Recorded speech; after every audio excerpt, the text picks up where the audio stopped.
Okay, so say that again. You're saying you grew up during the right I after the Intifada? my family, Yeah, the basics is my family came here in the early 90s. We came in here, Israel. yeah, we Yeah. came here from the former Soviet Union.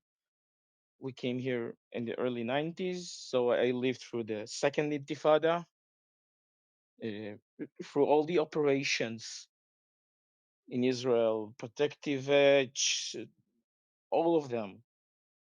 Hmm. I served from 2008 to 2011 in the army, not in Okay. the army directly. I served in the police force. So yeah, I lived through all of this, and every time we were close to, you can call it victory, eliminating Hamas, cutting them off, every time the world would stop us.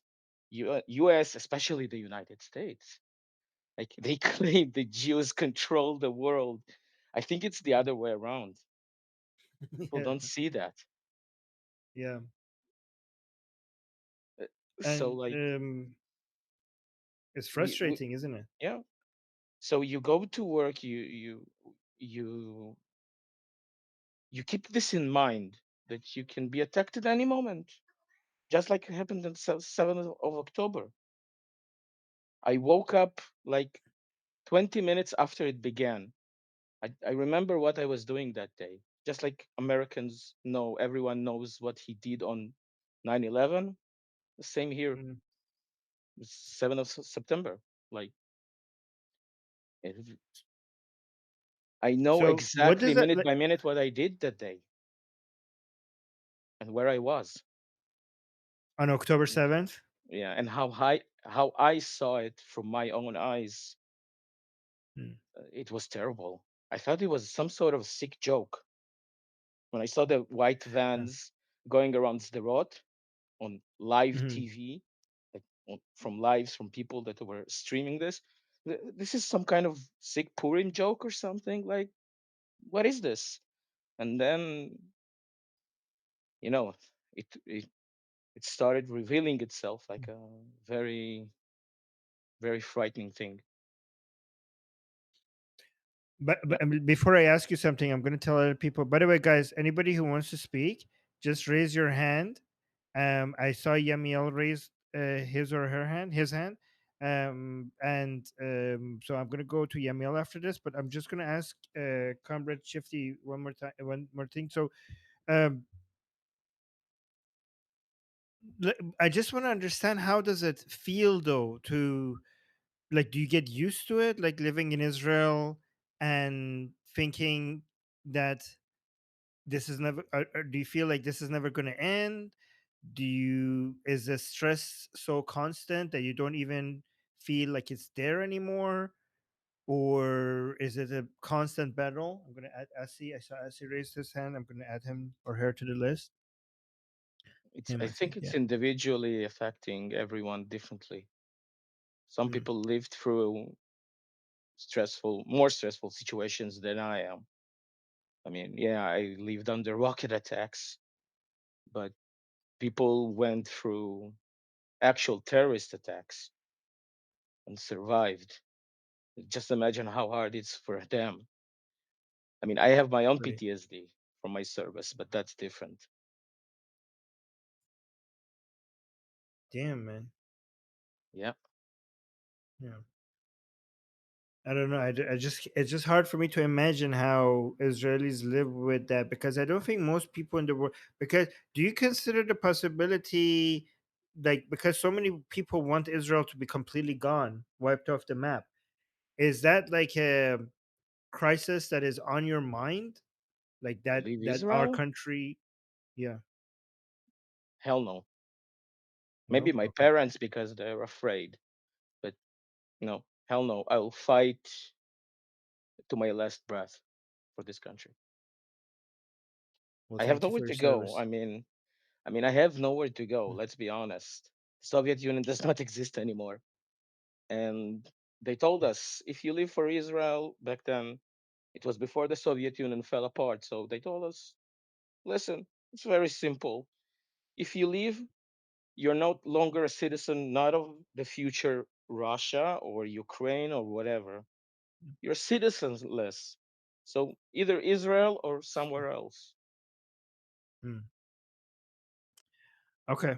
Well, I'll circle back to that. Because I want to ask more questions from you. But let me go to. I saw Yamil raised his hand, and then Essie, and then Ruth. Um, and then so Yamil, you speak first. Hello, Hey, how are you? Go good. ahead.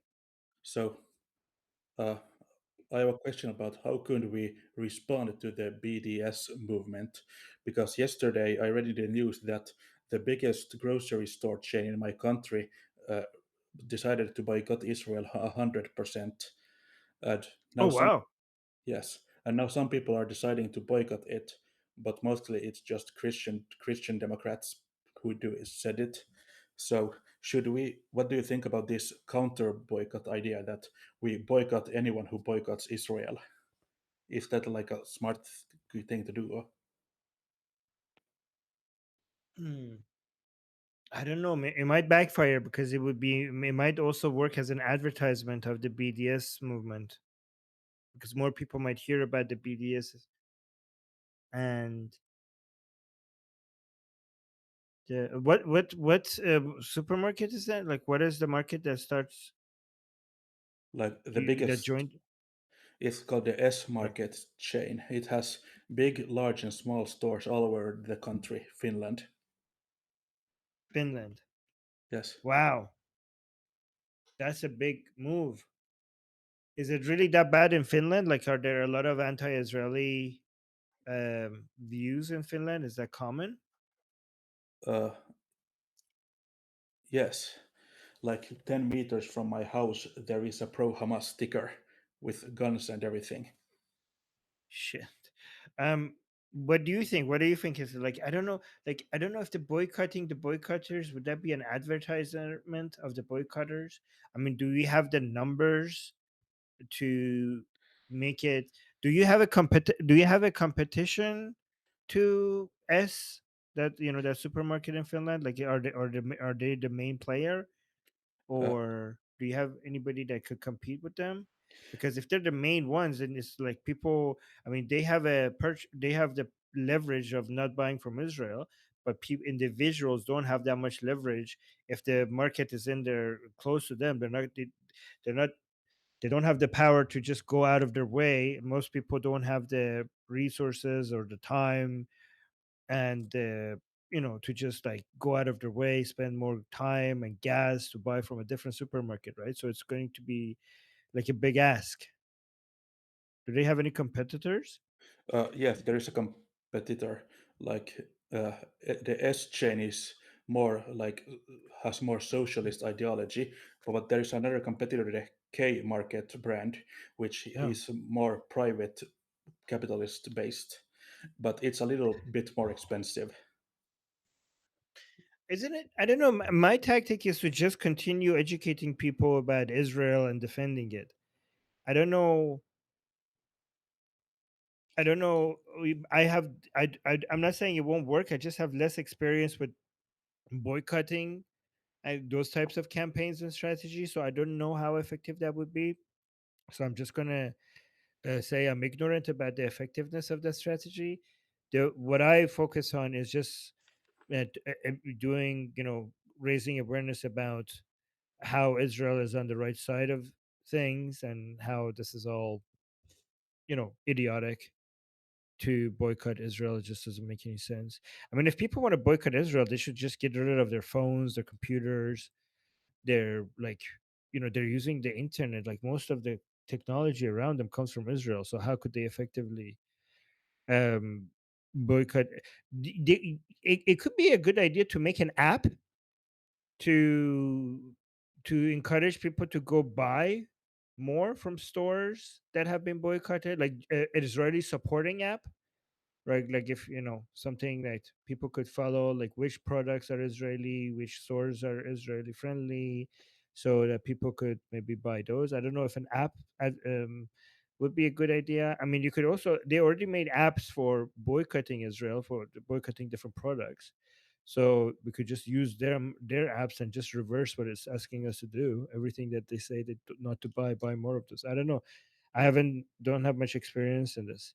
I think I think just basically creating content and education about Israel and communities about Israel. I think that's the way to go. Okay. Yeah. All right. So let's go to Asi. Asi, hi. You wanted to speak? Yeah, hey, good evening, brother. I don't hear anything. Do you guys hear something? Asi? Oh, you hear? Hello. Oh, hi. Go ahead. Yep. Go ahead. Hi. Uh, okay, so I don't really understand the format yet, but uh, if it's just like anything that's on my mind, I would like to give a big not shout out, but a scream out to everyone in America and in Europe, and to say to them that I'm pretty sure that my thick Israeli accent is bursting through my teeth. That's where I'm from, and you Americans and Europeans, you don't have to like us. You don't have to love us. That is fine. It's a reality that we got used to acknowledge. It's fine. We don't care. But you need to be very picky with who is it that you are going to let into your country, let into your bed and sleep at night. You are making a mistake. You don't have, and I know what they always say. Oh, it's Zionist propaganda, blah blah blah. Okay, fine. But you guys need to wake the fuck up, because as long as you guys have the privilege to say that what I'm saying is Zionist propaganda and not acknowledging that this is the truth, you are privileged by now, and you should be thankful for the fact that that reality does not hit you in the face the way it should have hit you in the face a long time ago. That's what I wanted to say to many people. Yeah, but I mean, also Jewish Samantha in the chat saying, "Let them make a mistake." I don't know if it could recover from their mistake, because I think like other countries could afford mistakes. But if the United States, especially, I don't know about Europe. Europe is different, but we can't afford to lose United States. I think the entire world order depends on United States That maintaining that's the the like. that's the equivalent of saying America first without understanding what the consequences are. You can't let the capital of the West fall to barbarians. You can't do it. Right, right. That's what I'm saying. You cannot. You're saying you can't, right? Can't. Can't with a T, with a big T. Yeah. Okay. Yeah. Okay. So you agree with me then? We cannot. We Hundred should be percent. fighting. Okay. Okay. So what do we do? Because right now I think like America is going in the wrong direction on both the left and the right, and they're both the left and the right are getting more anti-Israeli, more isolationist, um, more radical, more insane, and I don't know. What do you think is the best way to fight that? Like, what's the solution to all of this, in your opinion? I think that there are many things that stinks and reeks in this world, but what stinks the most is usually money, and you should follow that smell. And I think that as long as there's some lobbies and some countries and some universities, mega universities, that accept so much money, it's not about donation anymore. It's about I'm buying you and you will teach what I'm saying. As long as this is happening, they will have they will have a very hard time pulling out of this muddy waters that they are drowning in right now. As long as somebody else holds their narrative and don't let go because he buys them, they are in deep shit. Can you say shit? I'm sorry. Yeah, yeah, you can. It's fine. It's fine to stay shit. Yeah. I have some opinions as well, but let me know, Asid, if you want to add something, or should I go to Roof, or do you want to add something before I come back to you? Shabbat shalom, Durud, and God bless you all. Shabbat shalom. Okay, okay. Stay here. I like your points. I like your points. I hope you continue being here. I'm Roof, right go here. ahead. I want to. Okay, okay. Ruth, what did you want to say? Ruth? Ruth, you raised your hand if you wanted to open your mic. Shabbat shalom. Unusually, okay, Ruth, you're not opening your mic. All right, so let me so expand on what Asi is saying, because I think that we actually have a major flaw in democracy that I don't know if we have a solution for, right? So the problem with um, the democratic model is that if you somehow manage to use basically free speech, tolerance, and migration to get enough people in to then use the democratic processes to change the laws to then continue to get more people in, um, then you will be able to use the country's own democratic system to invade a country. This is the problem that we're having with I mean, there is no better model than democracy, but this is a flaw that I don't know what this, and this is why Islam and communism work so well with each other, right? Because Islam has the violence, the brutality, the barbarism required to intimidate the order, and communism has the political infrastructure and the promises of free stuff.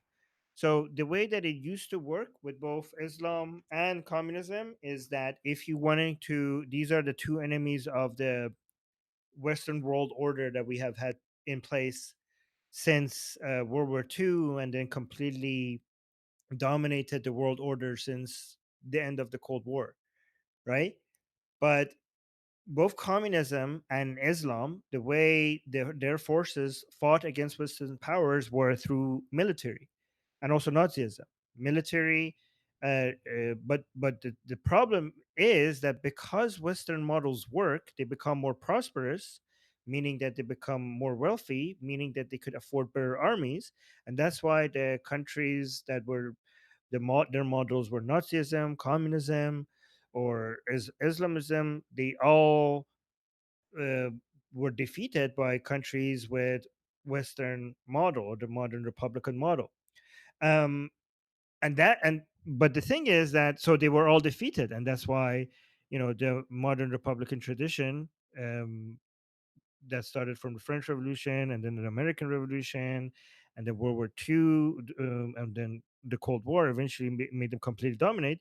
That took over the world. But now we have a democratic process and tolerance and free speech and migration friendly systems that, because these people, these like especially communists and Islamists, realize that they cannot defeat this current world order through military. What they have to do is this: just use your own military to enforce your own laws against you. So instead of basically bringing militaries to defeat your army and then take your wealth, given that you already have a powerful army that enforces the laws, if we come in and we use our votes to change the laws enforced by your very powerful military, we don't have to fight. We don't even have to shoot a single bullet to take the wealth of your nation away from you.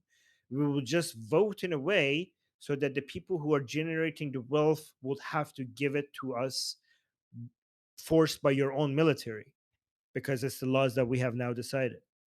And I mean, a very good example of that, which is not enforceable yet, is Mamdani coming out and saying, introducing rent freezes and free buses and increasing taxes.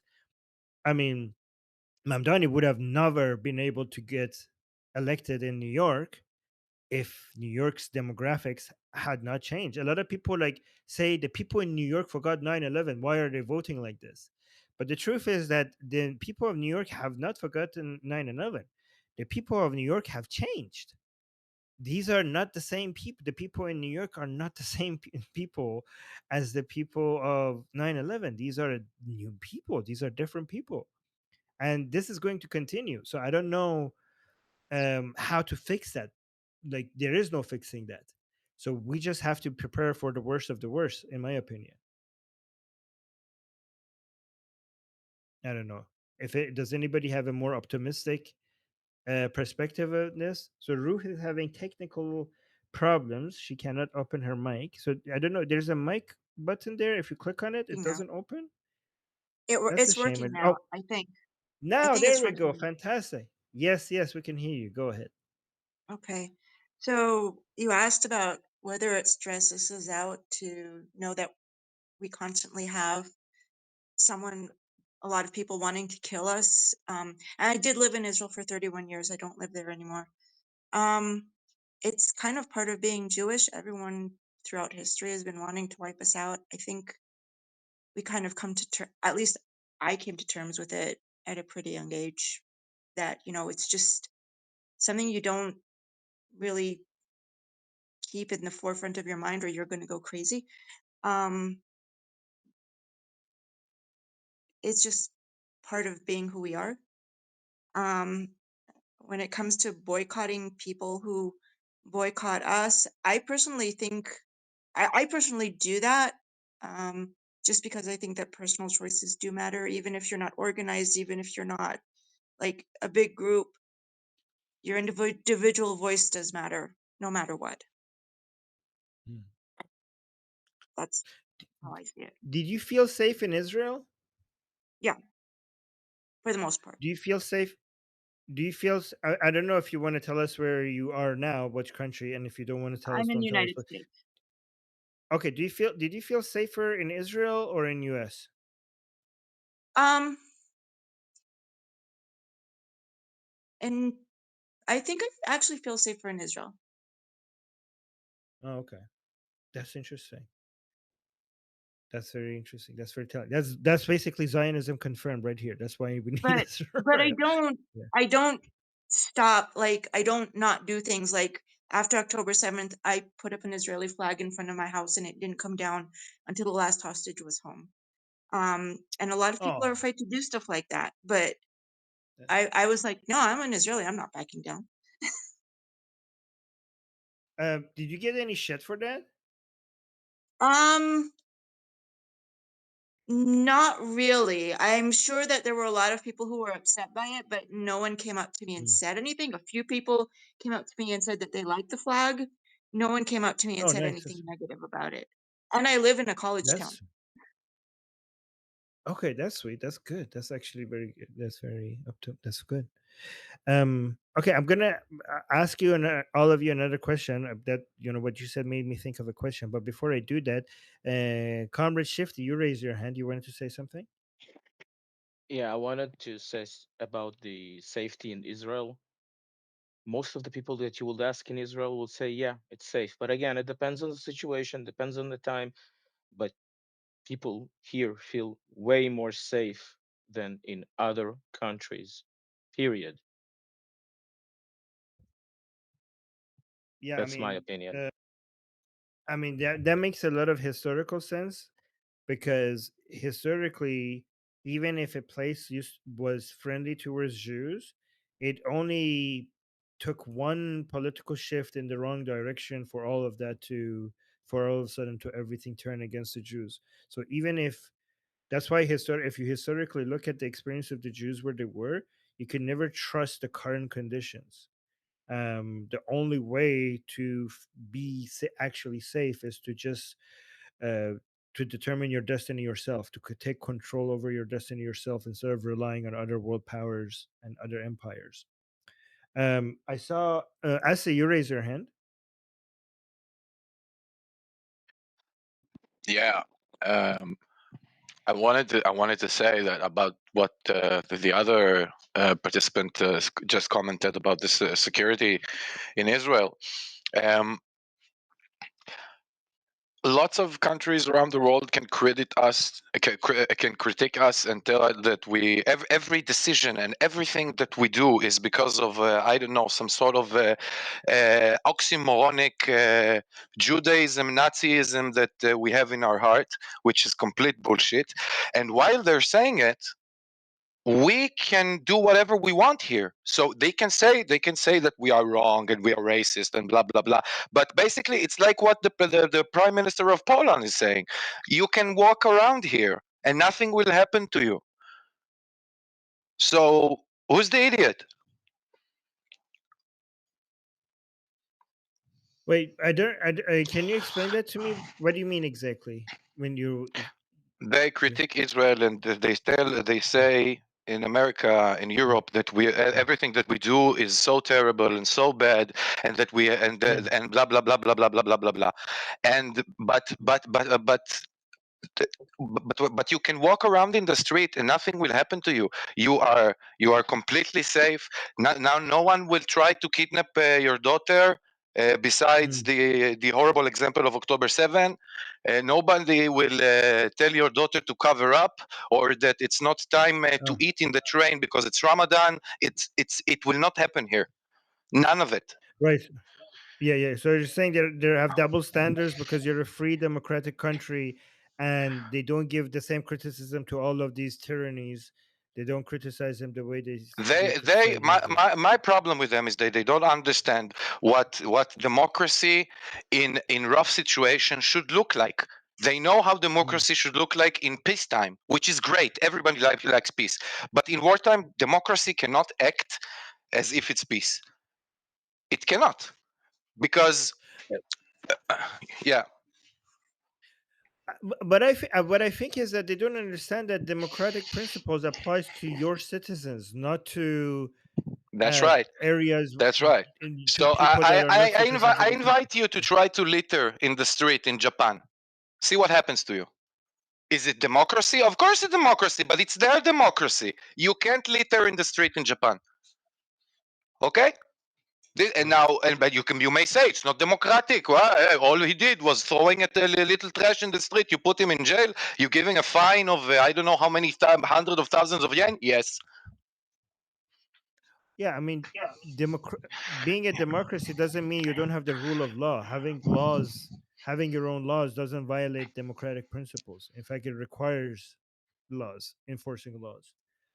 So if you have strict laws, that doesn't make you undemocratic as long as those laws have been made by the representatives that the people have chosen. So even if the people, if your people want strict laws for anybody who litters, then there should be very strict laws. In fact, if you don't have that law, that would be undemocratic because you violated the will of the people, right?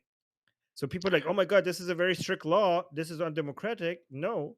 If the people want a strict law and you don't have a strict law, then not having a strict law would be undemocratic. that's right. So, for example, the checkpoints are Yeah. our street littering. Yeah. We are a Those are country with democratic. checkpoints. That You is can accept democratic it or because, not. yes, exactly. That Thank you. is democratic because that is what the Israeli people want. I think what many Westerners don't understand are like, oh my God, how is it democratic when people in the West Bank don't have the same rights as the people in Israel? I'm like, well, that is retarded because it's almost like saying, oh, Canada, why is Canada not giving free healthcare to Americans? Because in Canada you have the right to free healthcare, right? And as an Right. American, you don't get that because Canadian rights are for Canadian people. It's not for your non-citizens. So when you say like, oh, the people in the West Bank, why does Israel not give them the same rights as the people as Israeli citizens? The answer is because that's the meaning of being a citizen. The meaning of being a citizen is that you have some rights that your country gives you that it doesn't give to non-citizens. If they had every rights that the citizens did, then they would be called citizens. Anyway, it's weird. They don't have that standard for any other country. No other country is criticized for not giving the rights, its citizenship rights to to foreigners. But Israel gets criticized for that, which is absolute insanity. I mean, these are They basic call principles. they call parts in I don't remember if it's Dubai or UAE or whatever or Qatar, but they have parts in there that you cannot show affection in public, and if you do, you are in a very big trouble. Blah blah blah. Yet those countries are called democracy, new democracy. The whole world praised them for becoming democratic in the last 5 years. Yeah, I mean, it would be democratic to strict public affection, to limit that if the people wanted that, but the people don't want that. Like in Iran, at least in Iran, they don't want that. Like that is not the will of the people. So Mhm. here's the thing: there's two different things that we shouldn't be mixing with each other. Okay, uh, democratic values and liberal values, right? So democratic values is just means that the people rule. Basically means that it's ruled by the people. Like the laws are based on what people decide. That's basically what democracy means. Democracy doesn't mean human rights. In fact, democracy might violate human rights, right? So for example, if the majority of a population wants execution for anybody who criticizes the king, then executing anybody who criticizes the king is democratic, right? So the so that it doesn't, then that execution is not anti-democracy, is anti-liberal values.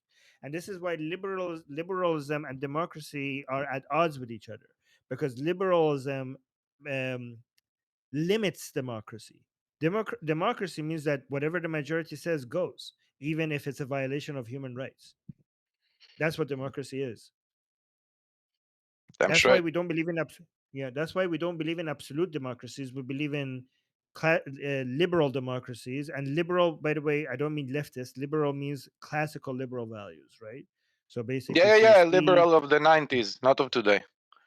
Yeah, exactly, exactly. I have a question for you guys, like as for Israelis here. Have you like do you guys ever imagine a world where you don't have to deal with this shit? Like, because I'm trying to put myself in your shoes, living with the idea, living in a world that you're hated this much and so many people want your entire country gone. Like, is this such a default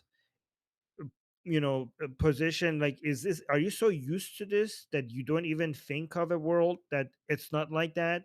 Or do you sometimes do imagine, like, what if we actually live in a world where Israel is guaranteed, like, it doesn't have this much animosity against it.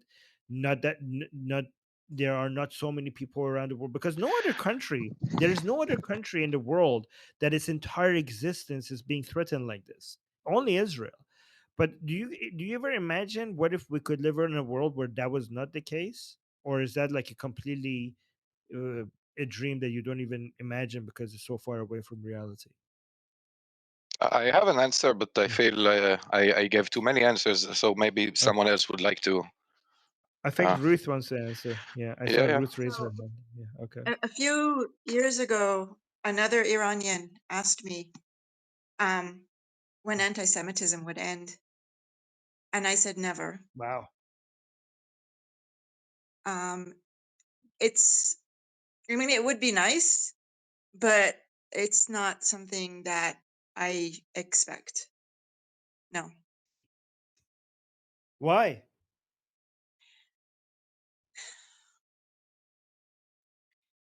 because the world will always need a scapegoat, and we are the most convenient scapegoat around. So you're telling me we have to sacrifice someone else we have to find another scapegoat. Okay. You know, I heard someone else once say, I think it was Peter Boghossian, but I could be wrong. I think he said that whatever someone is telling you that the Jews are doing is what you are planning to do to the Jews. Ooh, that's interesting. So why are the Jews such a convenient scapegoat? Because we're Like small in why? numbers. We're small Mhm. in numbers, and we will always be small in numbers because we don't proselytize. And we tend to kind of stick to ourselves, and it's just very easy to hate us because we're different. I I was diagnosed with autism a few years ago, and I always say that growing up Jewish and Israeli prepared me for being autistic. Because Wow. everyone hates us because we're different. So wait, you're saying like Jewish Samantha in the chat is saying, I agree with that answer, which is why the genocide claim is so scary. So you're basically, based on your logic, the reason why they claim Jews are committing genocide so much is because that's their plan for the Jews. Is that how that works? Yep. Yeah, they're projecting basically. Mm-hmm. Exactly. Yeah. Okay. Okay. Deborah raised her hand. Go ahead, Deborah. Yeah, I wanted to add that the quote about "Tell me what you accuse the Jews of, and I'll tell you what you're doing" is actually from Vasily Grossman. Okay. Okay. Sehr Who's cool. that? Who's that? He wrote a book about anti-Semitism. Hang about. Uh, yeah, he's an author. Uh, Okay. that's all. You know, he wrote Life and Fate. And it says the Okay. full quote is anti-Semitism is always a means rather than an end. It is a measure of the contradictions yet to be resolved. It is a mirror for the failings of individuals, social structures, and state systems. Tell me what you accuse the Jews of, and I'll tell you what you're guilty of. Did you just do you just remember that quote? Like, is No, that I just looked something it up. you remember? I have the internet right Okay. here. Boom. Okay. Okay. I do. Okay. I thought. From last week when you teased me about knowing what the parashat was, I know what that is too. But I was like, oh my god, she's a walking okay Yeah, encyclopedia. yeah, yeah, Okay. yeah, yeah. I'm walking. I've been accused of that a long time. I'm old, and I'm used to being accused of knowing. My children say I'm a font of information you don't want to learn. That's all. Well, that's a good thing to be but, accused of. Like, but, that's not but bad. I want to be accused of being an encyclopedia, but go on. when my kids were in high school, their friends would come over and they'd ask me a question, and Rebecca or Shoshana, I say, "Don't ask her. She has the answer." Okay. That's good. Well, that's It's good. I especially like. something about science or technology. But Now they Oh but wow. appreciate people it. Then they hated it. people don't like it when you know everything. I mean, think of Sheldon Cooper. Exactly, exactly. I was very much like Sheldon Cooper too. Uh, Grew up in a rural town, one of the only Jews. Yeah, I knew what anti-Semitism is. I had kids Oh, throw rocks at me and call me a yid kid. wait. Where Yeah, where where did kids? Look, I'm old. I'm 67, so this was a while back, mind. But I grew up in San Luis Obispo, California, which was very rural back then. And they threw rocks at you because you were a Jew Yeah, in they threw California. rocks at me and they told me where I was like, called me a yid kid. My parents thought that we could be spared all this shit by not telling us we were Jewish. And when people asked, we were supposed to say we're Methodist, which was a little bit hinky because we lived across the street from the Methodist church and never stepped foot there. So, well, you call this like, and plus my parents spoke Yiddish to each other and we picked it up. So then we spoke Yiddish in school because we didn't know it wasn't English. And so they knew what we were. You can't hide what you can't hide it. It's impossible. They'll figure it out. Hmm. Okay, Enough I for have me. some question. Okay, I have some questions later regarding all of this, but I saw them. Musad raised his hand, and then after that, Jewish Samantha. Okay, go ahead, Musad. Hey, thanks. To answer your question, I mean, part of the problem is that the both Muslims and most Christians believe that they replaced us or something. So they are the new Israel. So it doesn't work if we are successful and actually control Jerusalem. It kind of says that the religion is kind of wrong because the Jews are not supposed to be in Jerusalem and doing well Hmm. because God swapped them over for the new Israel. So that definitely is how the Catholics and the Eastern Church think of us. Mm. But not all of them, again, but a good number. So there's always this anti-Semitism in the air, floating, waiting for the right time to be picked. So you just get this um, as a background radiation, or background heat that just waiting to ignite. I think so. I think it comes from Christianity and from Islam. It's the same. It's the same. They think that Muhammad is the final messenger, and we corrupted God's message or something like that. And Abraham or Ibrahim was a Muslim, and Dawood was a Muslim, and everybody was a Muslim, and Adam, the Mm. Adam and Eve guy, he was Muslim. Everybody was Muslim, right? Yeah, that's why So they call themselves. That's why converts call themselves reverts, because yes, not only that, yes. everybody's born a Muslim as well. So when you convert to So Islam, they call you a revert to Islam. correct. So I think if you're born in a country where the background that is in the background, and there's some jokes, and there's some things, and there's some books, and there's some background information that if you start going into, you can fall into this thing. I wanted to say another thing about this, which is an interview that I forget her name. God, it will come back to me in a second. She interviewed Victor David Hansen.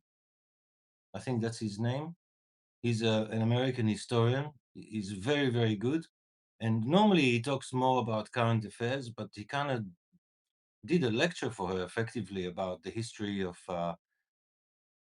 fascism, communism, and anti-Semitism, and the history of the Jews in Europe. And he said that it's funny because the professions the Jews were pushed into by the church turn out to be the most useful professions later on. So Mm. being good salesman, being good with money, being good with language and math, all these were not so important in the Middle Ages. But once the Industrial Revolution kicked in, people who could be good salesmen, good engineers, good, and so on, were useful, good academics, and so on. That suddenly the Jews started prospering. And the idea Right. was actually, especially in the Western countries where most of this was happening, was that the best thing for Jews to do is to actually assimilate. So if you're German, a German Jew, you're just another one of the German tribes. Germany is made out of tribes anyway. You're Right. just another tribe. I mean, they had 1,000 years of history almost in Germany. Some of them were there before other German tribes. Some of the Jews there, so they thought, yeah, we're just German, and that didn't work out because what happens is that they rise to the top in many of those things, and then there are great scapegoats. So if you want to hate on the right, you can hate on Ben Shapiro or someone like that, or what's that guy Stephen Miller, who's in Yeah. charge of uh, immigration or border or something Information. like this. Or if you ICE. want to hate someone on the left, then you've got people on the left, Jews you can hate on the left because they're prominent on both sides in every thing. So there'll be the greatest capitalist will be will be Jews, the greatest, socialists will be Jews, the greatest. Not all of them, but there'll be good number of Jews in all those things when it comes to thinking. You see it the same in science, in literature, in cinema, in music. All those professions the Jews are pushed into, because the musician was not a good profession back in the day. It was like looked down, right? Looked down upon. Right. In back in the day, you were like traveling. You're like it was, the gypsies were Oh, basically the musicians in Europe, and yeah. I troubadours and that wonder if sort there, of thing.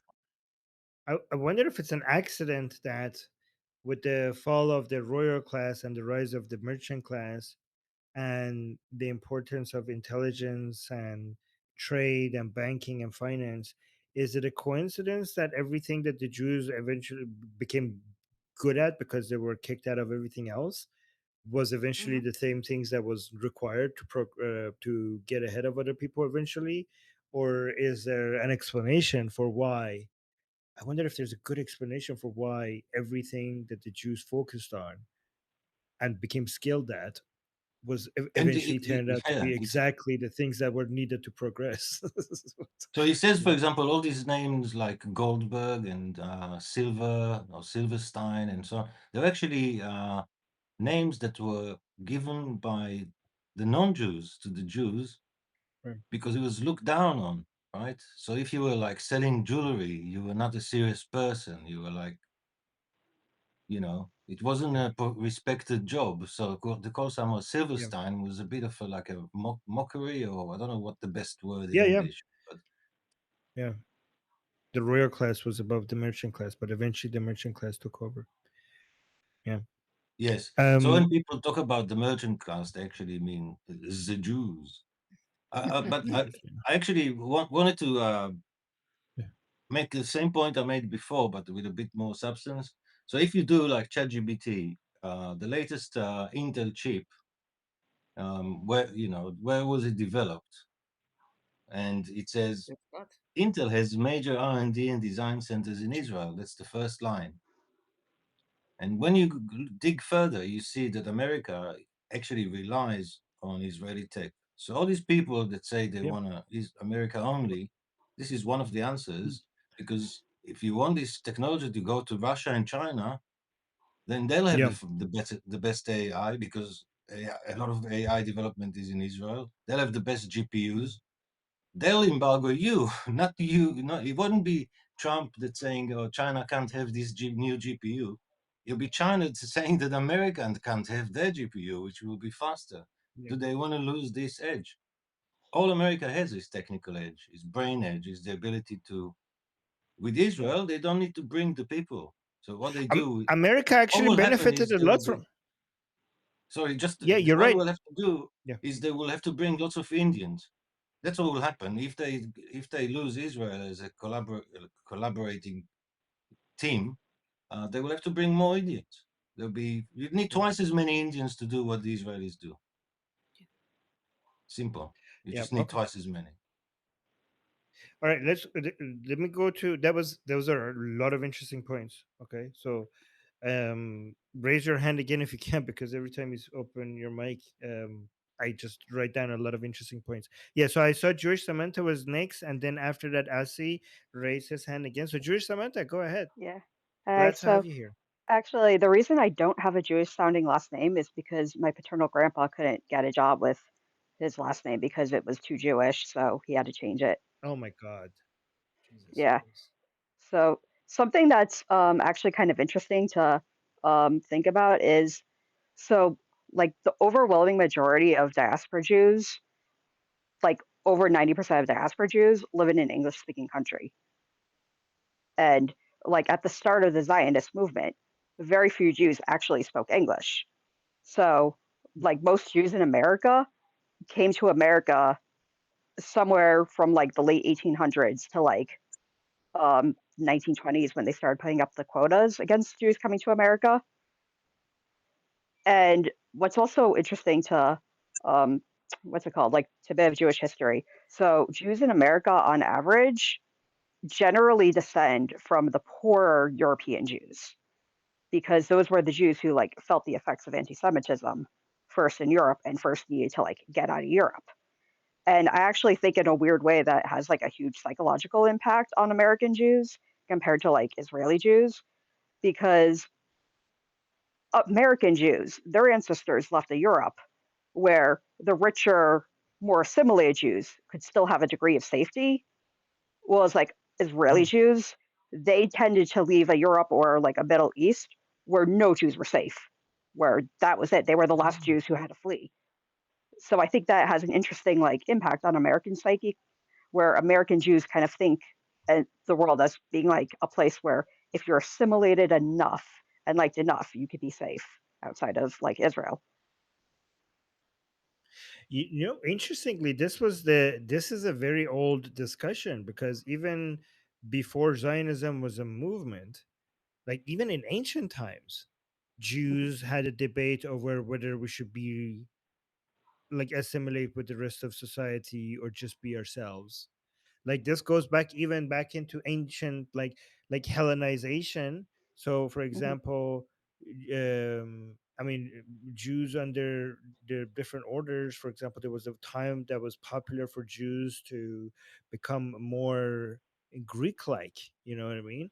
And Yeah. in their poetry, in their writing, in their thinking.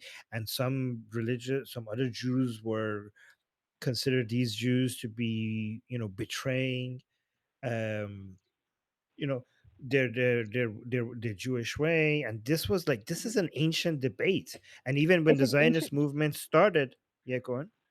I was going to say it's an ancient debate, and history shows that trying to assimilate will only buy you safety in the short term, but it can't buy you long term Mm, safety. Yeah. right, right. And also the Jews who were against Zionism originally when it came, this is what they were against. They were like, this is a bad idea. You guys are advocating for a separate country. Like these people will never trust us anymore. Like we are everything we're trying to do here is to show the British that we're British, and now you're starting a movement to say that we belong to a different country. Like this is like madness. That's what they were saying, the anti-Zionist Jews at that point. Yeah. So And it's it's very like, interesting that how long. the difference is Yeah. like American Jews are the Jews that try to like put everything into like getting you to say yes if you should be asked if the Jews deserve to live. Whereas like Israelis tend to like be the Jews who are going to put the most effort into making sure that they can fight you if you don't say they can live. Interesting. And that's That's why very it's like, interesting. it's just, I don't know, because it's like, I talk to so many like far leftist Jews in America, and I'm like, they're so clueless that it's just sad. Like, they're so, they see Muslims as an oppressed minority who couldn't possibly be anti-Semitic, and it's like, I just, they're gonna get in for a rude awakening one day, and there's Oppressed just no way minority around it. where they have 20 countries. In America, I guess they're a oppressed minority. Oh, I don't, according to them, I don't know, yeah, but mm, like but their they're gonna culture, get yeah, they're gonna get into a rude awakening one day. Like there's just no way around it. They're just yeah. I mean, we Iranians, our leftists got their rude awakening when they were supporting the Islamists by being executed in mass numbers, right? mhm, So, I mean, it's interesting that everything that we're seeing here happening in Israel and the West, like we Iranians experienced all of this. Around 50 years ago. So this is deja vu for all of us, like for us Iranians at least, because we had the leftists uniting with the Islamists to fight the Shah, which is a puppet of the imperialist West, basically the same mhm, way that maybe some people look at Bibi right now. That's the way they look at the Shah, right? And yeah, then when they eventually they succeeded to bring the Islamists into power, the Islamists rewarded them mhm, with the noose around their neck in thousands of numbers, right? So I don't know if they're gonna ever learn that. So I saw Asi raised his hand, and then also Musad. By the way, Jewish Samantha, that was so interesting. I'm so glad, but that's a very interesting perspective. So thank you for that. So let's go to Asi. Uh, um, I wanted to answer the question that you asked before, and actually, it's going to connect to what Samantha said. So I don't. I'll try to keep it short, but I grew up in the '90s in Jerusalem, in the Intifada. You asked if we ever can see a world where nobody wants to harm us, and that, and my answer is pretty quick. It's like no.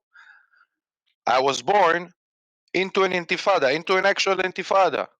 I lost friends in bus bombings. I remember that in my school more than once the bomb squad needed to come because terrorists. One time it was a mistake, but the other one, actual terrorists, just put explosives inside a backpack of a schoolboy of and just leave it there. And it was not a false alarm, and the bomb squad came and they neutralized it with a freaking robot, and we all watched from the windows. And it's like, you're asking me, like, think about the boy that I was coming back from school, 6th, 7th grade, 6, 7 years old, and ask my dad, like, what the fuck just happened? And my dad's like, this is life. So you ask me if I can see another thing? No, that's we in here. We are Battleborn. I'm not saying, and I'm sad to say it. I'm not proud of it. Um, and to connect it to what Samantha said, and the other lovely lady who spoke, who said that she said something like that they threw rocks at her or something like that. And as an Israeli Jew, the first thing that comes to my mind is, what the hell are you talking about? If I would see this guy, I mean, his jaw is gonna spin 360 in his head. That's not a thing that happens, but when you are low on numbers, I guess it does happen. And we are very different in our approaches and in the way that we see things. And it makes me very sad to see Jews overseas that suffer, and they don't have the numbers and to fight back. It's horrible. They should move to Israel, no? If you're asking me, my opinion, you all should come. Yeah. You all should come. Mm. You all should come. We are not a third world country. We can deal with immigration, and let's face it, it's an immigration of Jews. We are not exactly herding sheep. Uh, English is a very usable language in here. Um, Everybody should come. Mm. I've been to Israel. It's such a great place to be. I love Israel. I've been to Tel Aviv. I've been to Jerusalem. I've also been to Palestine. Yeah, I did a documentary in Palestine. And okay, that was interesting. Okay, thank you, Essie. So let's go to. I saw Ruth raise her hand, and then Warren, and then Deborah.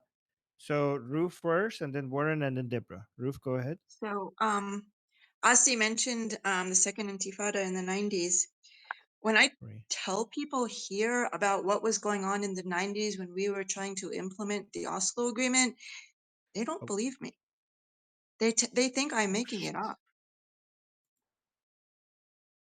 because they never heard it. No one talks about it.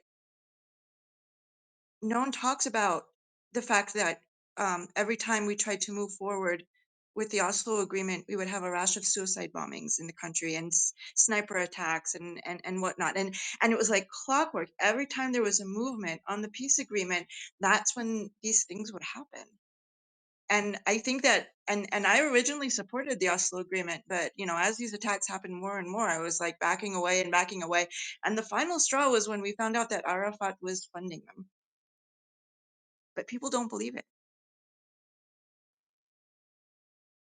Yeah, I can't imagine living in a place where when I send my children to school, I don't know if they're gonna come back. Like, what a nightmare to live with. Like the school buses. Like, I don't know if Americans understand. This is why I think Israel became a lot more right leaning, right? Like, I think Absolutely. Israelis at some point were very hopeful about peace with the Absolutely. so-called Palestine. Absolutely. Yeah, I mean, yeah, I remember arguing with my father because he's Israeli, and he said, "No, you can't trust them." And I said, "Well, we have to give this a chance. We have to try." And he said, "This is not going to work." And eventually, I had to admit that he was right. yeah. Unfortunately, I mean, I still hope that maybe someday the Palestinians will have some sort of a government that will care more about them than wiping us off the earth. But you know, that's a pipe But dream yeah. right now. But they themselves don't want that. How could they have a government like that when they, as people, don't want? I mean, this is I what the think that world doesn't understand. Hmm. some of them do. I think Some, some of yes, them do. And I think it's more a matter of how they're educated. right. How you solve these Well, kinds of problems is through education. But as long as UNRWA is running the schools, that's not gonna happen. Yeah, well, you cannot control the education until you get in and control the like. This is why the only solution is to get in and control the media and the education system. There's no other way. By the way, sorry to Musad. You raised your hand before and I missed it. I'm so sorry. So go ahead. It's okay. I have Yeah. three things. Two is points, especially for the right wingers, the pretend right wingers in America, like the Nick Fuentes boys. So America doesn't give Israel any money, nothing. All we do is get 15% discount on purchases. If we did not buy stuff from America, we would not get any of that money. Maybe we'll get half a billion if we're lucky. That's the first point. So we don't get any money. Just tell them they get the 15% discount, and we add development and testing in real time, real fire situation, which Americans don't. So list they should look up a list of countries. They say that we hate them. They keep saying that. I keep reading that. You have a bit of a platform to answer that. Just look up a list of countries that love America. We're always at the top three. We actually love America. Most of Do you us think you're going like to America. continue to love Do you think you're going to continue to love America Well, if America keeps getting more? not if they hate us, then we'll be like, Right. what the hell? What did we do? We don't understand, right? So it'll take a while, but yeah, if someone hates you, you're not going to love them forever. But we always looked at America as the positive side, even when America didn't support us. So you can see from government meetings, Ben Gurion talking about it and so on, that the Western side is better overall. Uh, but I wanted to tell you a bit of like not personal experience, but family experience. So my mom, I'm quite old. My mom was born in Iraq, in Baghdad. At the time, about Oh wow. 40% of Baghdad was Jews, and Jews held, 40? yeah, and Jews, as usual, uh, the all the men could read and write, and the majority of women too. Not all of them, but the majority. And among the Arabs, women could not read and write at all, and 10% of men could read. Hmm. So, for example, when they opened the first medical school in Iraq, it was in Baghdad because that's the main city. Only Jews turned up because you need to read and write to be a doctor. Hmm. I mean, nobody understands what they write, but you just need to write if you're a doctor. Yeah. As somebody who's my father's a doctor and I can never read what he's writing. But Yes, regarding Iraq, I'm proud to say that Iran during the Pahlavi time was the country that allowed a lot of Jews to flee Iraq when they needed to flee Iraq to yes, come yes, absolutely, yes, and gain yes. refuge Uh, in Iran. Yeah. so my mom's experience is her mom's family was quite wealthy, so they owned a restaurant and a cinema or something, whatever. So they lived in quite a nice neighborhood, and their neighbor was a Muslim businessman. So their neighbor was quite wealthy. So and they had like a, a wall between the gardens. But they were became such good friends with this Muslim family. Both of them decided to actually make a gate in the wall, so they don't have to go out to the road every time they go to visit each other. They can just walk through the back, if you see what I mean, through the garden. There was a so the She was born already. There was a door to the neighbors, and it was always open. So the neighbor's garden, the Muslim neighbors, was almost an extension of her garden, and she used to play with the kids. And when she remembers them, and she also remembers that when the Farhud happens, which when the Jews were, uh, there was a pogrom. I don't know if you know about it. You probably heard about it. There were so many. Um, there was a Which one? pogrom in Baghdad. It was called the Farhud. It was Oh, inspired by the yes, yes. Nazis. So when that Oh my happened, they goodness. came to her neighborhood. So her parents sent her to the Muslim family through the back garden to hide. So she remembers that she could Wow. hear people shouting in the street and stuff, but she was hiding with the Muslim family. And soldiers came to their house and searched their house. or police. She doesn't know. She was a kid. She doesn't know soldiers. Something, Some people came to the house, searched the house, and left. So they didn't do anything to her family, luckily. But yeah, she was hiding with the neighbors, and she pretended to be one of their daughters. Yeah. Wow, So you need to write a you need to write a book about that. I mean, that side of the family is actually the less eventful one. This another side that Wow. gone through more. Yeah. Oh my Yes. god. So I've got another story. Okay, if you want to hear a pretty crazy Well, story. let's go through the other people and then come back to you because you have some It's pretty really crazy. It's crazy stuff. cool. It's cool. You will all like the story. So yeah, I'll keep it for later. Thanks. Okay, okay. Tell okay. Can't wait to hear that. Okay, so let's go to Warren. Warren, you were next. I hope I didn't miss anybody. Warren, yes. If I missed your name, please write it in the chat that I missed you. Warren? Can you hear me? Warren? Can you Oh, hear there you me? go. Can you hear Yes, I me? can hear you. Hi. So, Yes, yes, hi. yes. I just want to ask you about like an important question because some of the Jews, like who are really pro-Israeli, they became like grifters, and they are complaining about that there is a big racism against Mizrahi Jews inside Israel, and they are saying, oh, all Ashkenazis are like monopolying everything, and they are like siding with the Groypers. So maybe you know that person, Nima Yamini, an Iranian Jew who is the cousin of Shirin Ebadi. He's actually putting that division. Even he recently went to Jake Shill's podcast. So yes, he's like saying there's a big racism inside Israel. So how we can debunk that? So he's saying, oh, there's a big racism in Israel, and all Ashkenazi Jews are making these groypers radical, and that's all blame is on the Ashkenazi Jews. So like these claims. So how can we? How are the Ashkenazis making the grapers? Like what the hell? How's make that Because connection? I don't he understand. says that Ashkenazi Jews are looking at Mizrahi Jews as subhumans, and they are literally Mhm. racist and colonizers, and they are actually the people who are like fighting for Israel in a But wrong I way. And I already no, I already got that part. But how is this related to the grapers?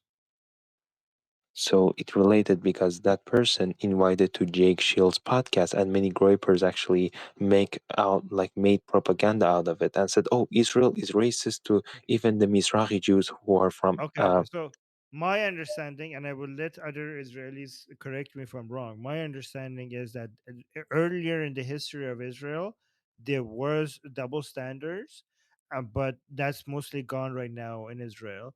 And some of the most famous celebrities in Israel are Mizrahi, and Mizrahi culture and Mizrahi music is very much celebrated, and Mizrahi people themselves in Israel uh, say that they don't feel that discrimination anymore as much as maybe they used to in earlier the history of Israel. I might be wrong. If anybody, so I see. So given that I think the people who are going to be speaking next are Israelis themselves, so I'm just going to go.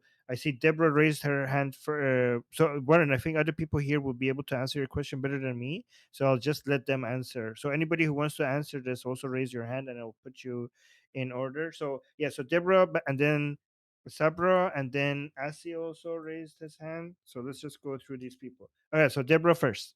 Okay, this is for Asi. I just because he was saying he felt sorry because I got rocks thrown at me.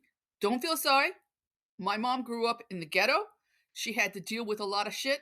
She taught me when people bully you, you beat the crap out of them, and then they'll stop bullying you. And Okay. so when they threw rocks at me, I threw them back harder and hit them. So Oh my god. it didn't happen that often. Somebody would throw a rock at me once, they would learn, they wouldn't do it again. The same thing with people, because I was like the smartest kid in the class with glasses, with a funny last name. My maiden name was Kletzaway. So I got picked on a lot. When people attack you, you beat the shit out of them. They never attack you again. It's the same thing Israel should be doing. Yes. And as far as the Mitzrahi, most of my friends are Mokai or Timini or Iraqi, And yeah, they faced shit when they were, back in the 60s and 70s. They're not facing this shit now. That's all. I'm done. All right, so I was correct then. That was something from before that it's not I mean, there as Yeah, much okay, anymore. and the he's like, elitists, the same assholes like the guy who Warren, owns Big, who closed Big down. Yeah, so because he hurt, would be willing to hurt the periphery. Yes, those guys are kind of bigoted. But most Israelis that I've met, I'm not Israeli, I'm American, but I lived with an Israeli for a while. Well, for like 9 years. So yeah, most of them are not that bigoted. Okay. that be good. Okay, okay. And then let's go through. So the order that I have now is Sabra, and then Essie, and then Warren raised his hand again. So Sabra, go ahead. And Warren, listen, because I think more Israelis here will answer you better than I can. Sabra? Oh, my mic. Do you hear me? Yes, we hear you. Amazing, amazing. So yeah, towards the racism comment, right? So you can easily debunk that by saying that in the start of when the country only got built, right, there was a lot of racism because it was like built by like the Ashkenazis, and like every aliyah, they was racist towards the aliyah, the new aliyah. Like every time that comes a new ethnic of Jews, right? They will be racist towards them because like they've been first and now they feel like more arrogant towards them. But this is gone because we don't have any more systematic racism. The only racism that we still have that you could say that is a little bit systematic is in the religious place of the Orthodox, that they don't want to collaborate with the Mizrahi Jews to get them into the schools. There was a big scandal. I don't know if you hear that in the news, that Yes. students from Mizrahi ethnics didn't get into Ashkenazi schools, and it was by the government done that they should go to these schools, and the guys who controlled the schools didn't want them, so they like did this thing, and it was a big scandal. So this is the only thing that you have right now, but systematically you can go apply everywhere. If someone is racist towards you, you can sue them, like you can legally apply to that. You can sue them for that, for discrimination. So this is your way of debunking that. Oh wow! Even and like, do we have Arabs? Can they sue for racism? Like a Yes, yes, Jew, yes. if a If Jew. you discriminate towards, and this is kind of even annoying, I will say, because it makes like stuff like, let's say someone disabled, right, and he wants to apply Mm. to your school or something, and you don't have the needs to give him to let him learn in your school, you're gonna get sued. You have to be able to recruit everyone in this like legal stance. Okay, that sounds like a whole bunch of woke nonsense, but we'll see. Okay, we'll see. That's Yeah. like equity. Okay, okay, interesting. That's interesting. Let me see where the order that I have. All right, so that was Sabra, and then it's Asi, and then Warren, and then Ruth. Okay, so racism claims. Okay, so yeah, there were, I don't want to repeat things that other people say, but yeah, it happened in history, and I want to elaborate on how and when, but mostly in up to the 70s. Okay, up to the 70s, there was a bit of a systemic race. There was systemic racism, and after the 70s, it pretty much went away. After Begin got elected, it went away completely. That was the base on which he got elected, that he's going to equalize everything, by the way. And then it disappeared. And now what you have today is about the religious school that he talked about. These are ultra-Orthodox, ultra-religious schools of people Mhm. who don't go to the army, who don't work maybe when they're 40 and they're done with studying Torah. So, okay, extremely religious people be extremely religious people. They're like that everywhere. They have their weird wishes and stuff. Okay, and they want to be racist. Okay, the extremely religious guy is racist. Who would figure? Um, I don't, it's okay.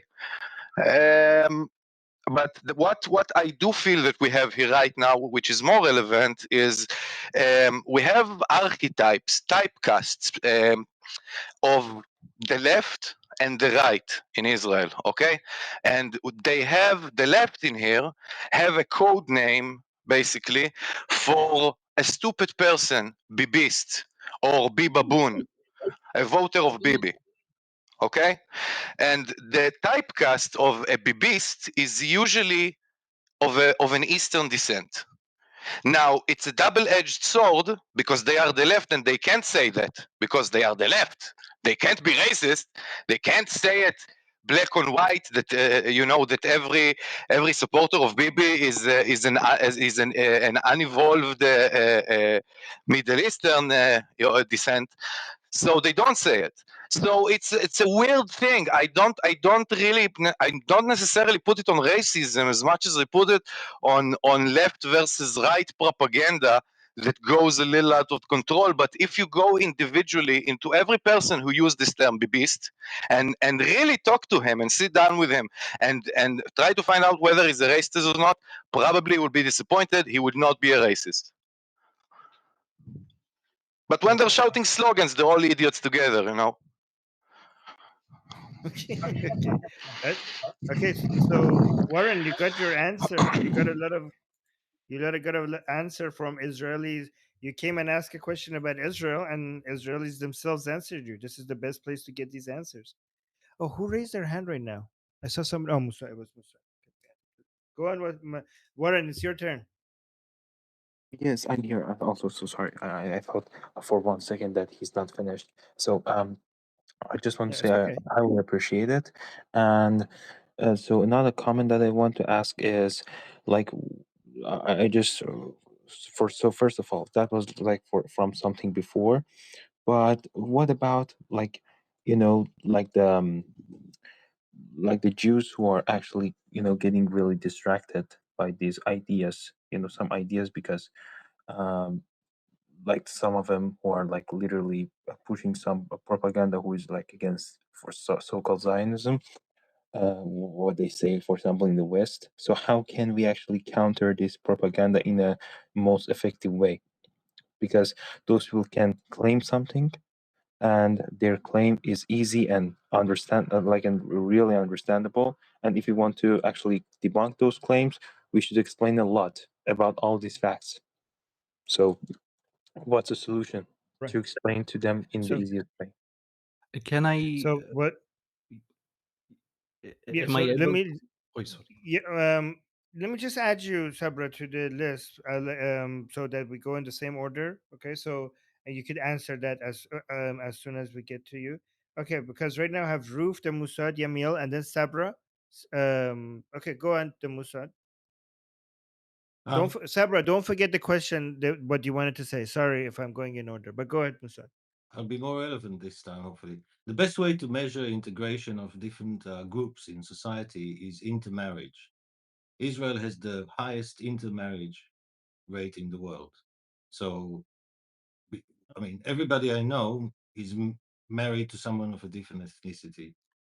It's very rare these days to find an Ashkenazi couple. It's always mixed or half mixed or something.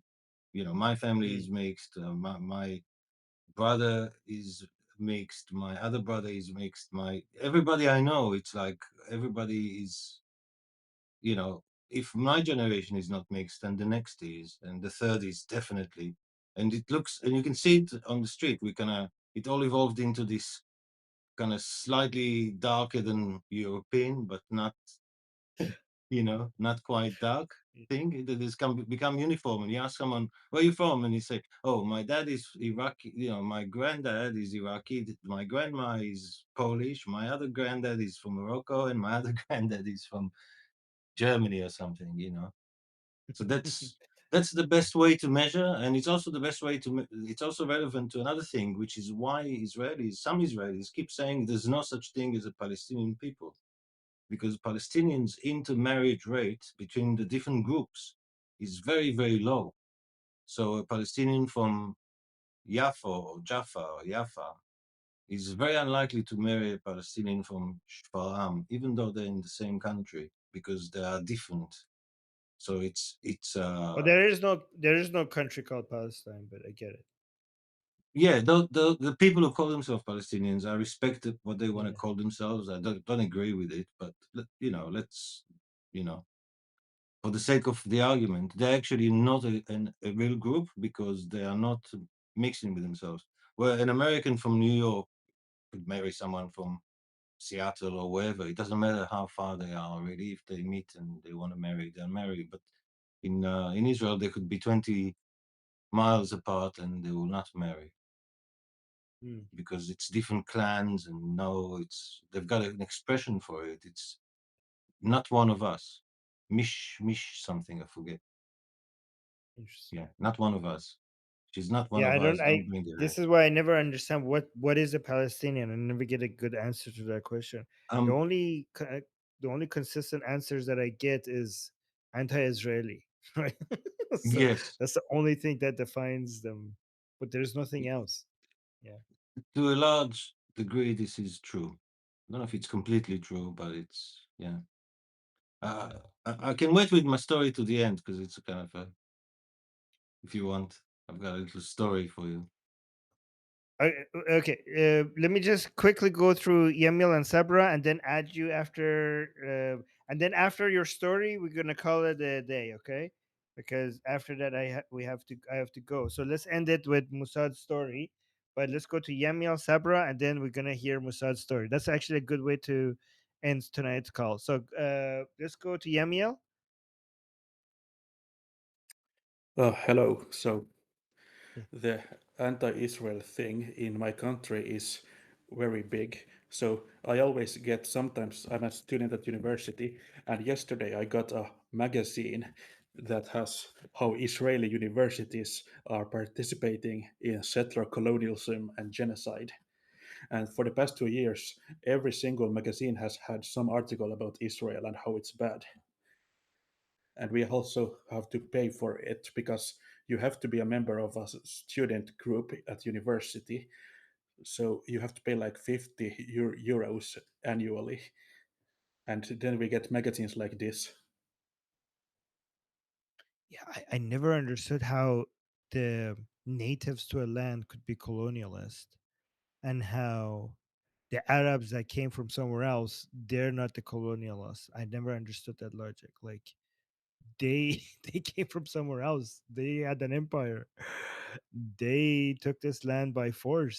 So how are the natives the colonialists? And it's a weird logic. Okay, that's kind of Finland again, huh? Like Finland. I also hear a lot of bad things about Norway. So I think a lot of countries around that region are going the wrong direction. Scandinavian countries are going the wrong direction. It's really bad. Um, all right, so let's go to Sabra, and then after that, let's go to Mussad's story. Sabra. Yeah, so I gonna answer quick. The first question that like how you can tell to this propagandist how we deal with this like propaganda, right? Is to say that it's not applied by the law. So the racism that some people have, it's not legal to be racist here. It's Right. like you can sue someone, and it's not systematic. No, people get discriminated in the law. This is the most important because people always gonna be racist. It doesn't matter which country you are. Everyone gonna be a little bit racist. There is Yeah. no way to deal with human nature. But what is does bring justice is the law. If the law protects the people from racism. Another thing that I wanted to say. Wow, man, I almost forgot. Oh my god. One second. One second. Wow. While you think about that, Yeah, let yeah. me Let's actually add remember. this. No. It's kind of like saying if you're being anti-Israeli for having racists in Israel, it's kind of like okay, then we have to be anti-American because you have the grapers. Like what the fuck? Like okay, like no country is immune then based on that standard. Oh, okay. Hila was raised her hand as well, so let me Yeah. add her after Musard's story. But Mm. go on. Did you And remember? no, I don't give her to talk. I will try again to remember, but we will see. Okay, okay. Let's do Musad, I want to end with your story. So because I want that to be the last thing. So let's do Hila's point. And after that, guys, no more raising hands. Because I want to end it with Musad's story. So Hila, you go first and then we end it with Musad's story. Hi, I just wanted Hi. to say hello. Uh, about racism, I don't know, you were talking about examples of extreme measures of Israel's trying to stay by the law, one rule for everyone. My village, where I grew up, my grandpa came in the 1920s, and he bought this land from Arab villages, and we want to be recognized right now, but they don't give us the right recognition because we are a minority between the villages, and there is also villages of Arab people, so they don't want to give us all kinds of rights, so they don't have to give it to everybody. So for example, my village, my parents had a Palestinian passport, or I don't know, ID or whatever you want to call it. So also us, even though we are Jewish, we get, I don't know, maybe stop in different ways just because they don't want to normalize all kinds of stuff.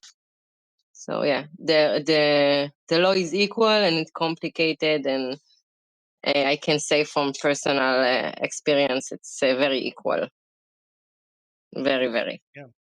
And we can't Yeah. win in court.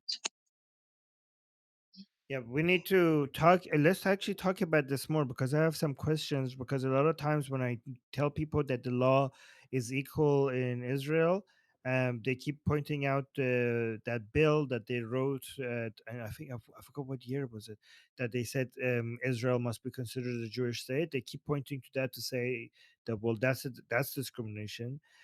Again, let's actually talk about that maybe in our next call, because right now I just want to go to Yeah. Musad's So story. So go ahead. Oh, go on, Hila. What you want to say something?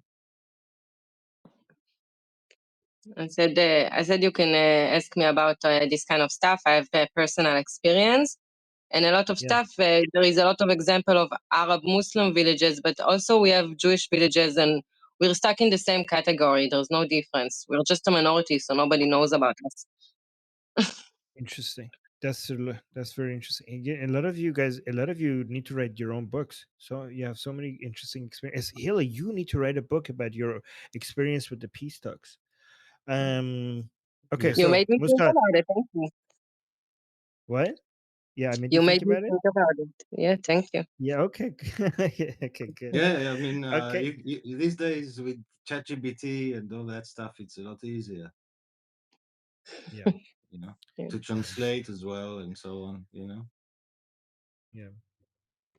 You have You to be should, yeah. careful with that, because if you write a book with ChatGPT, then it wouldn't have your personality in it. So you have to the best way to do it No, is I to didn't mean, write it and then get ChatGPT to yeah, correct it instead of yeah, yeah, to yeah, help you, you know, with yeah, to help you stuff. with the Yeah, editing. Yeah, yeah, because you want to keep your voice in the writing, your own voice, yeah, yeah. your own No, personality. definitely. I didn't mean have ChatGPT, right? I mean, you know, with the tools, you know, it can be a lot quicker than it used to be.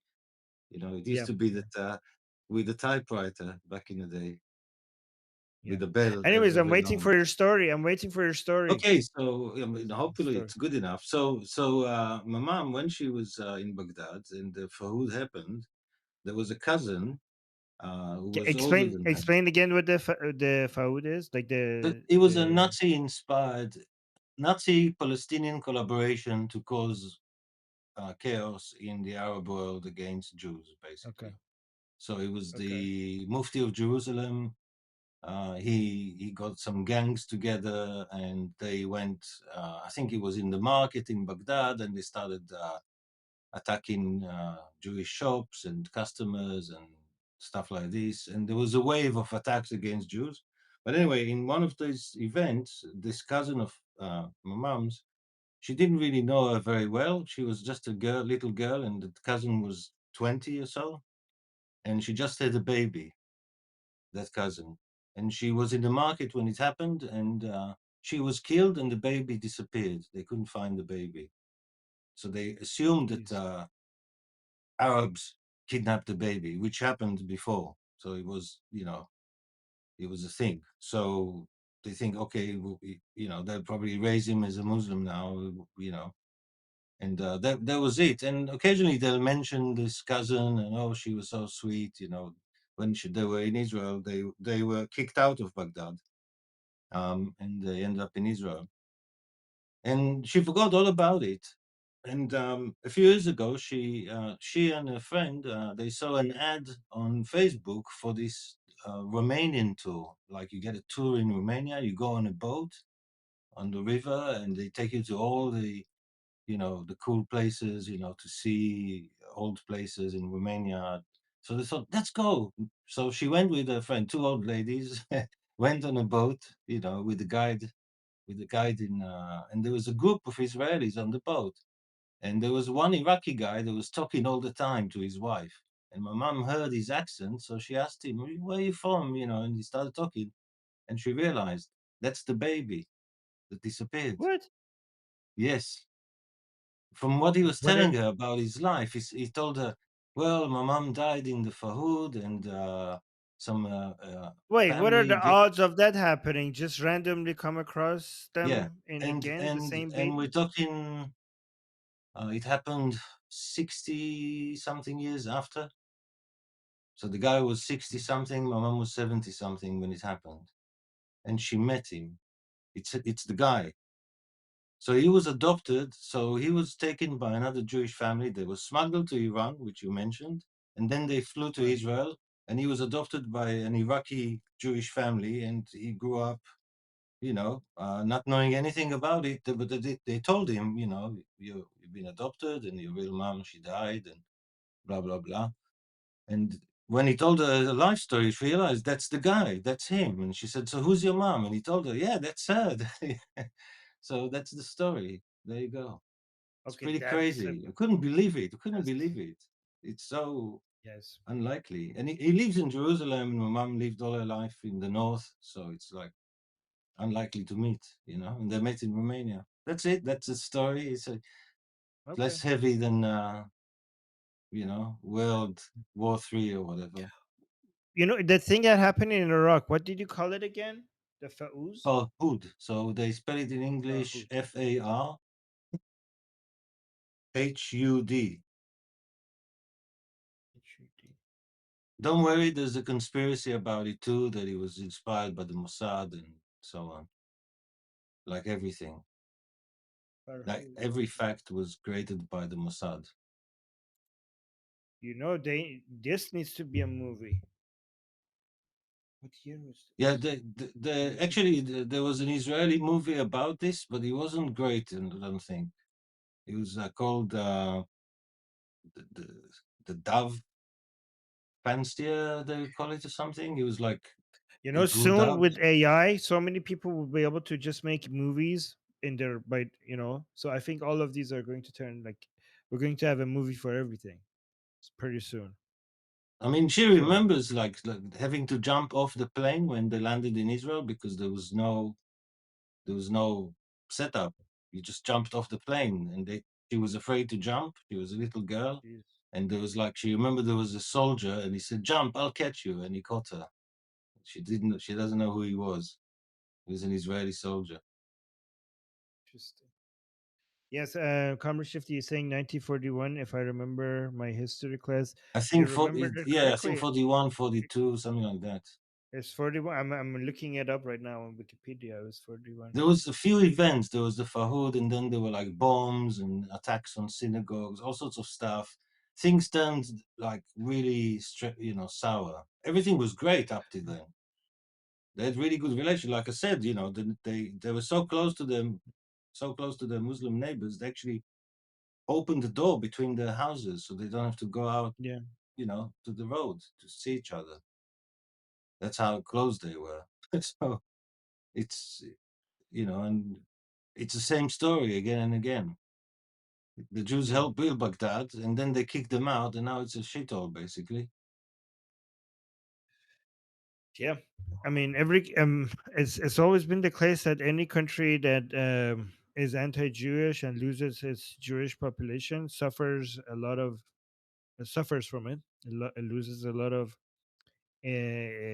intellectual capital and a lot of skills and resources, and any Yeah. country that has been welcoming them benefits a lot from them.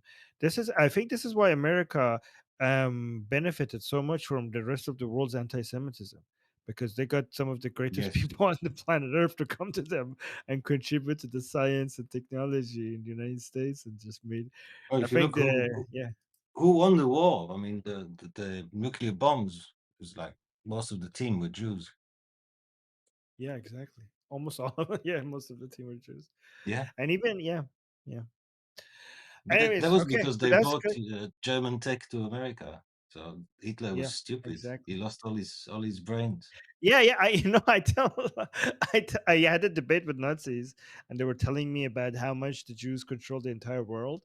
I was like, well, if you guys believe in a superior race and the I Jews are heard that. this Yes. powerful, and the Jews are this powerful, aren't the Jews the superior race? Like, I wouldn't said that the make same them thing. the I said, superior yeah, I said the same thing to like, them. You should give up. You should give up. It's pointless. 2,000 years they've been right, like, controlling you. no, and like, yeah, they were constantly complaining about how pathetic the white people are being, how weak they are, and the Jews are controlling everything. And I told them, like, guys, if they're controlling this much, because they couldn't believe the things that they said they control, and you guys are this pathetically weak, just bend the knee already. Like, this is not a based on what you're describing to me, this is not a fight that you're going to win. You might as well just worship these Jews. Give it, you're making them look like gods to me. You might as well just bend the knee and worship them. Okay, what are you even fighting against? They Like, don't why really are you believe that. trying? I told you the I know, argument I had. If they believe that, they will be trying to influence us, right? right? If I believe that you control, the, you know, my economy, for example, I'd be calling you every day and arguing for this and that, right? Yeah. Uh, Yeah. I know. I remember you telling me that. Like, yeah. if Israel was controlling America, then Americans would have lobby groups in Israel. Okay, Not only trying to that, but influence Israel. every American Yeah, that we talk to will be like, "Why are you doing this and not that? You know, you should be doing the other right. thing. And why are you sending? They never come to us and complain about the way we supposedly run it. Because if I Yeah. thought you were running my country, I'll be calling you every day. I'll be harassing you, man. I'll be I'll be at you all day with Well, complaints no, I because mean, the that's control is so much that you don't get to complain, because they're saying that you're the servants. Anyways, all right. Thank you, let me man. Thank you. yeah, you're welcome. Okay, let me just stop the recording. This was a great call.